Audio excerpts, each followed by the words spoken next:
Hey, thanks for watching. And could you please do me and this channel a favor and subscribe? I really appreciate it and I really need your help.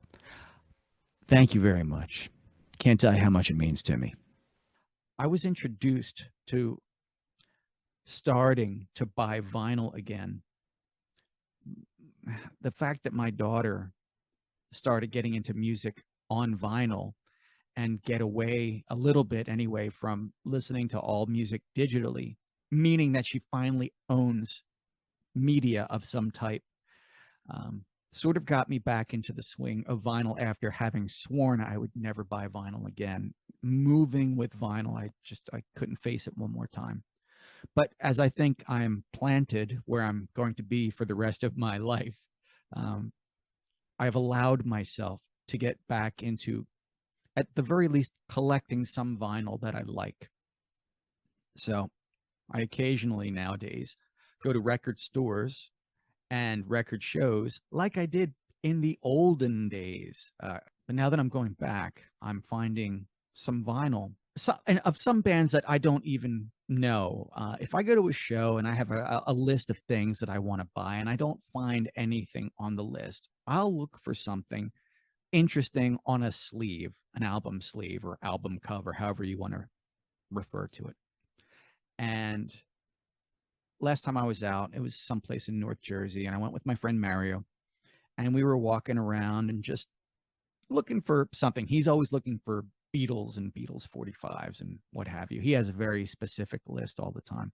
Mine is it's much more eclectic. I'm very big into late 60s, early 70s psychedelia, and that covers a lot of ground.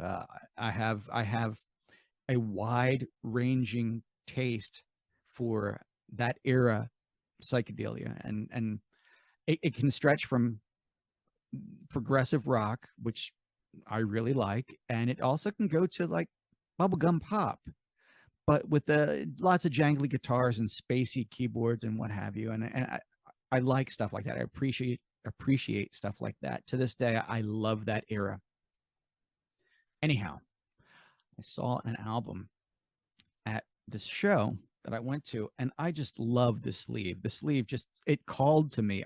I mean this sleeve, this album sleeve called to me as I walked by.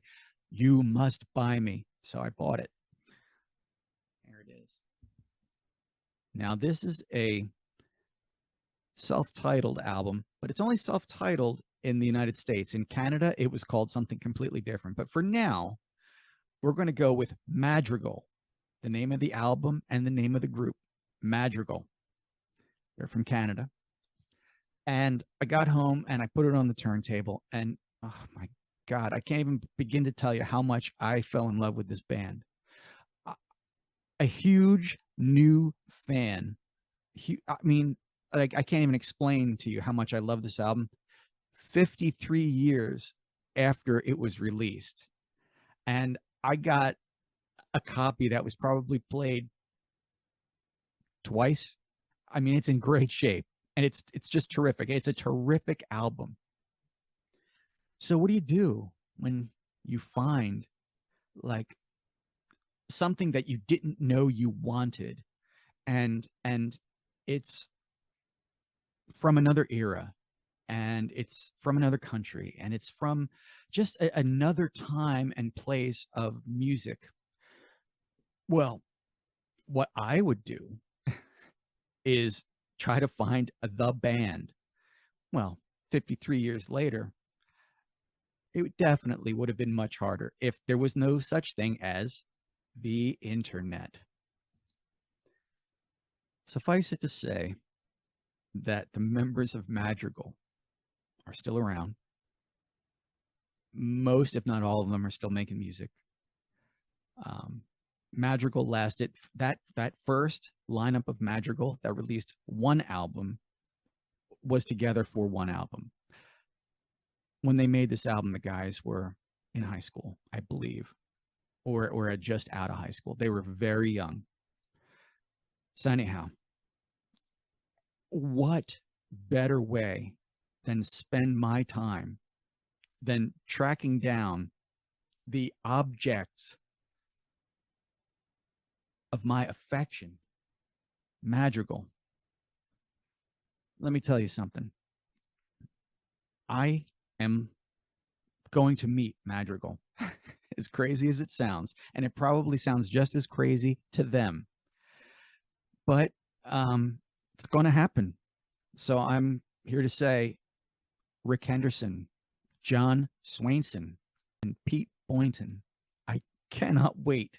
I cannot wait to talk with all of you and talk about the Madrigal album. It was released in 1970.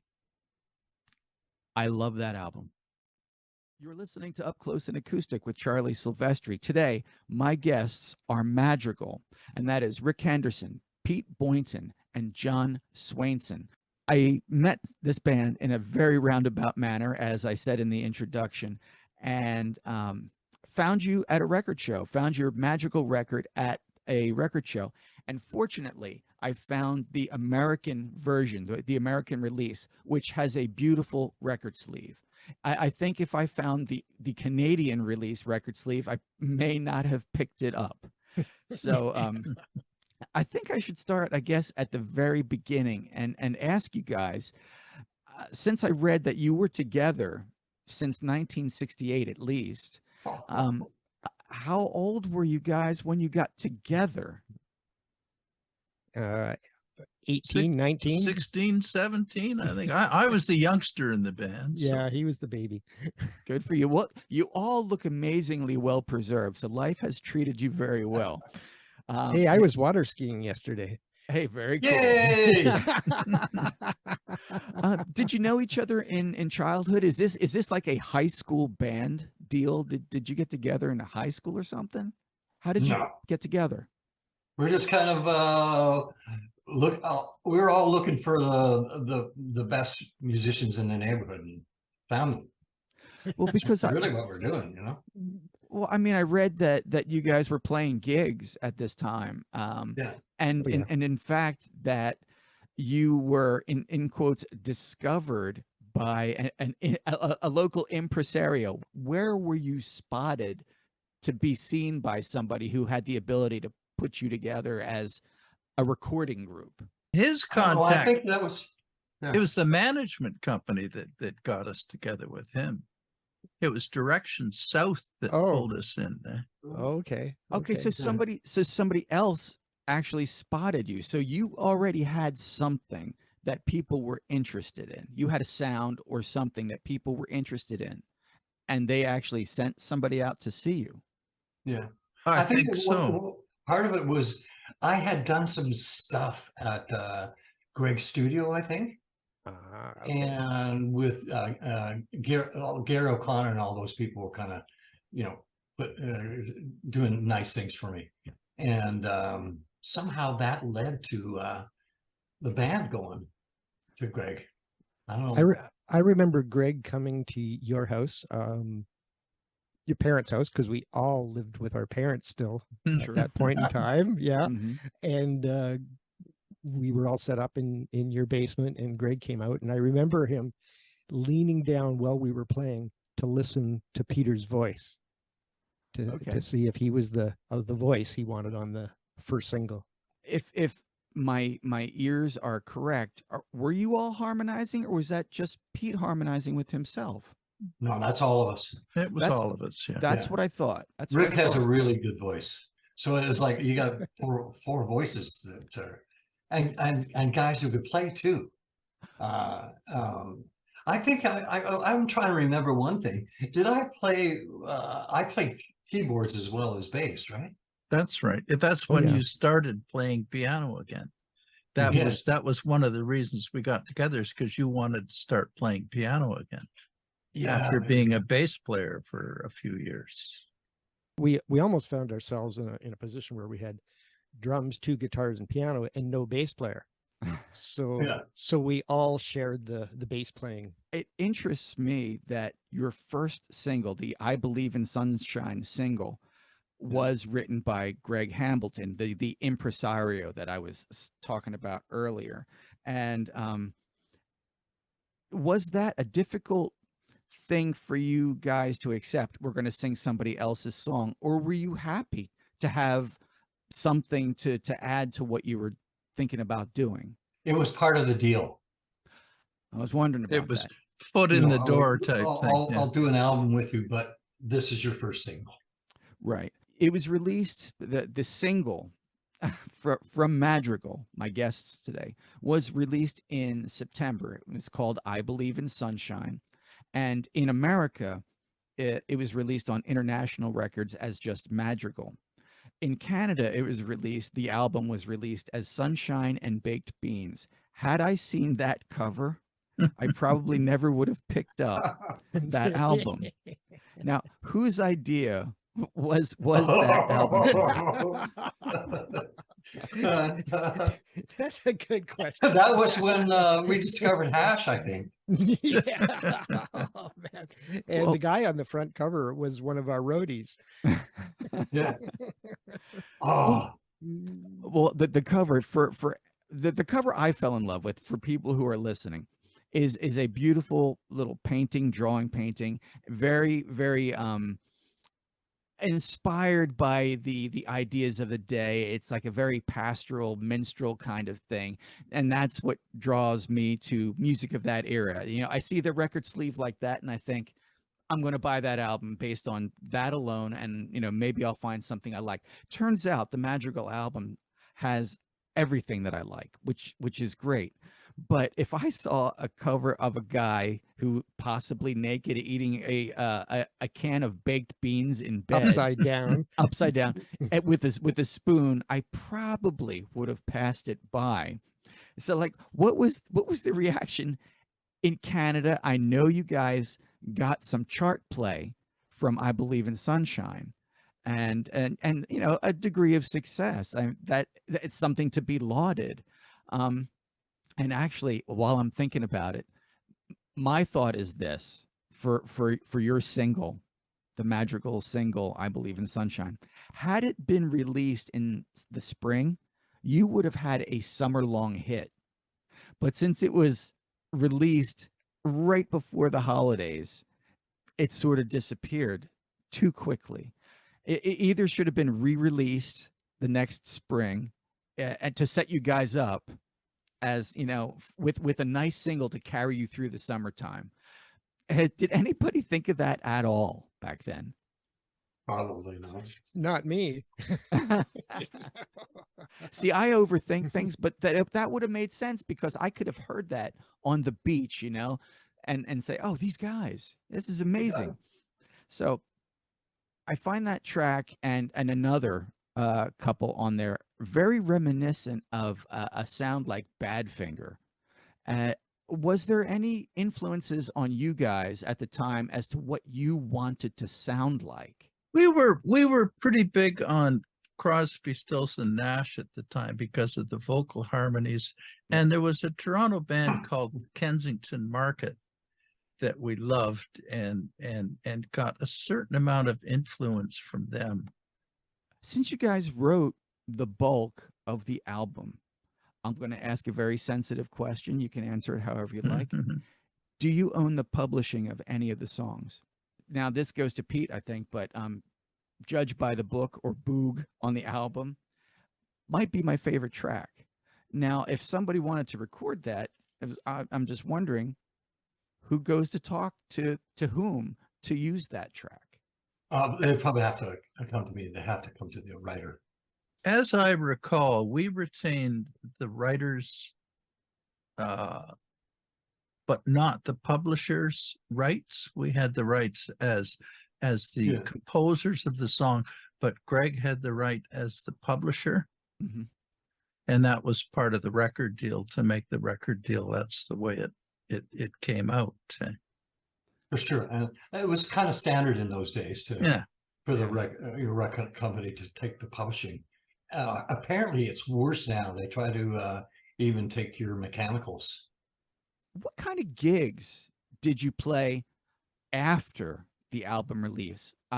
Did you share any co-bills with people? I mean, how did you promote the release? Did you promote the release? What happened after the release? We started getting some better stuff. We did a bunch of jobs with Crowbar, who were kind of friends of ours as well, from being from the same area, and we ended up doing a cross Canada tour, which wore us out completely. And the driving. I can't imagine it. Remember the van broke down and we bought a new van. Oh, we had to buy a new one. Yeah, had to buy a new one. Yeah.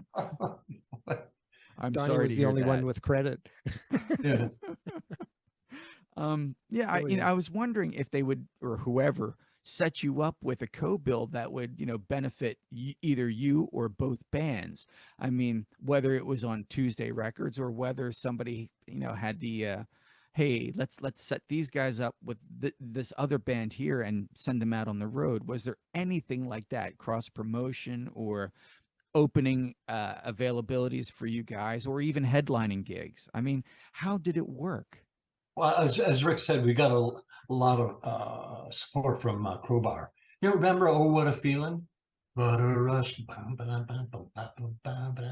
Anyhow, and they had a big, a big song and a big hit record at the time. And I believe we also, on the last gig on our supposed cross Canada tour, which Rick also mentioned, we opened for Chilliwack. And Chilliwack was gigantic out west, and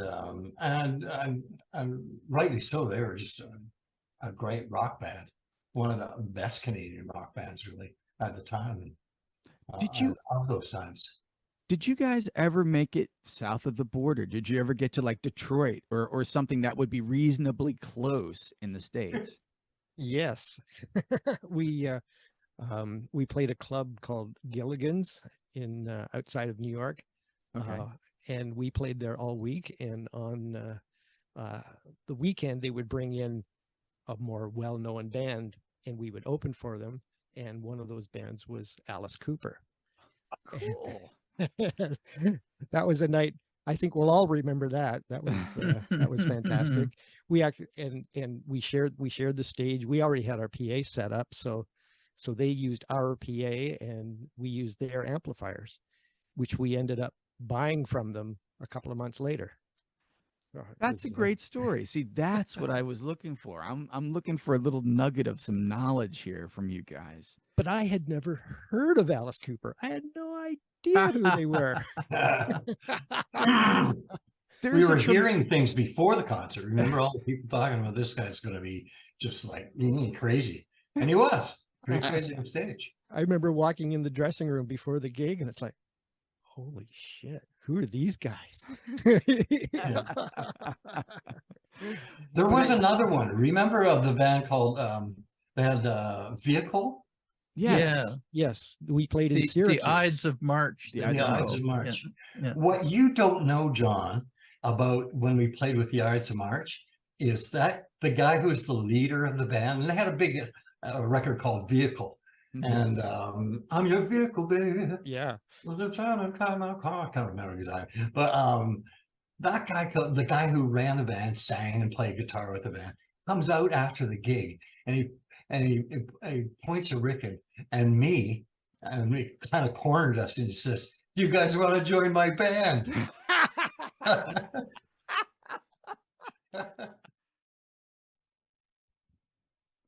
Special addendum to the Madrigal appearance on Up Close and Acoustic. Thanks again to Pete Boynton, Rick Henderson, and John Swainson.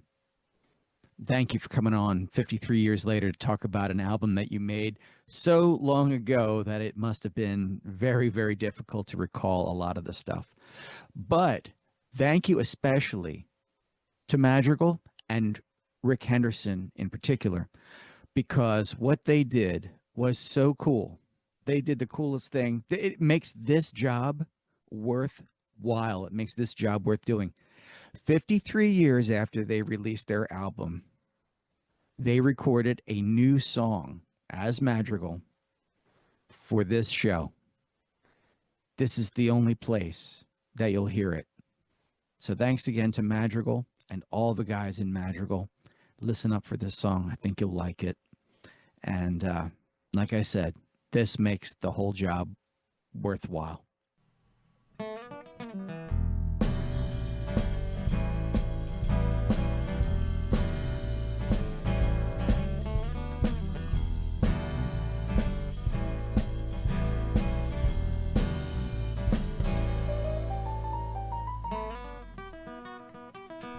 Why are you looking in a different direction when the answer is perfectly clear? Just have a listen to the blues resurrection and you hear what you wanted to hear. You feel it inside you, your heart begins to tremble. You gather up all the chords and notes you can't assemble. Pick up your guitar, the earth starts quaking, your hands start shaking. And then it comes out of the air, down, out, and down, out, and down, down, down, down, hey. Down, out, and down, out, and down, down, down, hey. Look at yourself, why are you sitting in the corner when the music is calling you out? Play a few chords while you pick up on the rhythm. Soon you're gonna figure it out. On the chorus really starts to cook now. A little bit louder, they won't forget the hook now. Turn up your guitar, the earth starts quaking, your hands start shaking. And then it comes out of the air, down, out, and down, out, and down, down. Down, down, hey.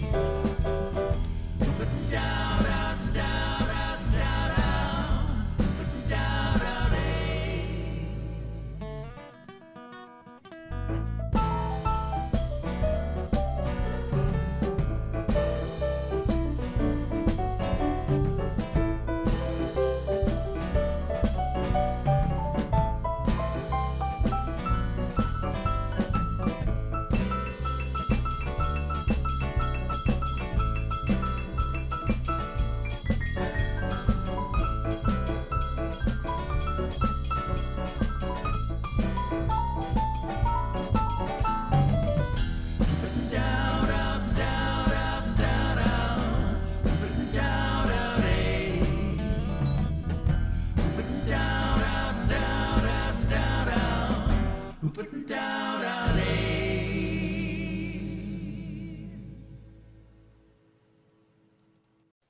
Hey, thanks again for watching.